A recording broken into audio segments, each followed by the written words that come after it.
wafdi ka socda safaaradda Soomaaliya ee ku leh dalka Sweden iyo xisbiga Milyo Partiyaad ee dalka Sweden ayaa waxa ay booqasho ku tageen magaalada Eskilstuna ee dalka Sweden.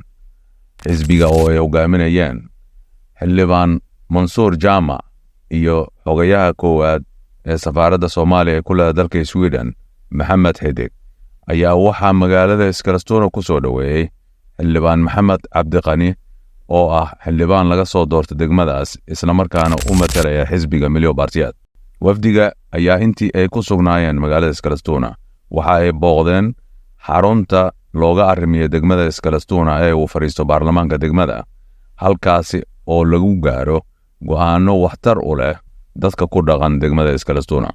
Xildhibaan Maxamed Cabdiqani oo wafdiga warbixin ka siiyay waxyaabaha ay ku qabtaan xaruntaas iyo sida ay u shaqeyso ayaa waxa uu u sharaxay wafdiga booqashada ku tagay degmada Eskilstuna. halkan waa golaha deegaanka ee baarlamaanka magaalada Eskilstuna, waa meesha laga xukumo magaalada Eskilstuna.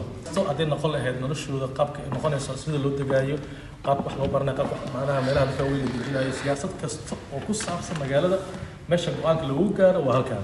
qaybta waxaa fadhiyo dadka magaalada xukumo oo majority-ga ah, xisbiyada moderaadka iyo socialka ay halkan fadhiyaan. halkaana waxaa fadhiya xisbiyada mucaaradka ah, shanta qof oo xisbiyada mucaaradka hogaaminaysa ayaa fadhiyaan. aniga kursigayga waa kana, waa lambarka saddexaad oo dhexda ku jira. waxaa dhankan iga xiga xisbiga Center Partiyaad, halkana waxaa midig iga xiga xisbiga Liberaalka, geeska waxaa jira xisbiga Cusuriga Gudoomiyihiisa ayaa fadhista, geeskan waxaa fadhistaa sidoo kale xisbiga Venstre Partiyaad. gadaal dambana waxaa fadhiya xisbiga Christian Democrat oo kaligiis gadaal fadhista. marka wixii mucaarada qaybtan ayay leeyihiin, wixii maxaafadna xaggaas ayay leeyihiin. marka la hadlayo labadan kursina waxaa la yidhahdaa tolerance tool ee dhahan xaggaas la istaagaya.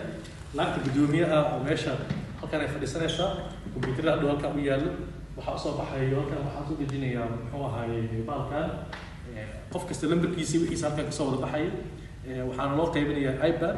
qof kasta markii dooda ay gaarayso ajendaha laga hadlayo lambarka uu yahay, qofkii hadlaayana automatic qof kasta wuu diiwaan gashan yahay. lambarkaada ku diiwaan gashan, magacaada soo baxaya iyo waxaa tahay iyo waxa laga hadlayo halkaan lagala soconaya.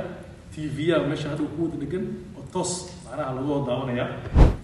halkaan waxaa fadhiisanaysa qofka sekretarka ah oo caawin doonta muxuu ahaa gudoomiyaha sida loo kala horeeyo nidaamkaas, sida loo hadlo qorayso.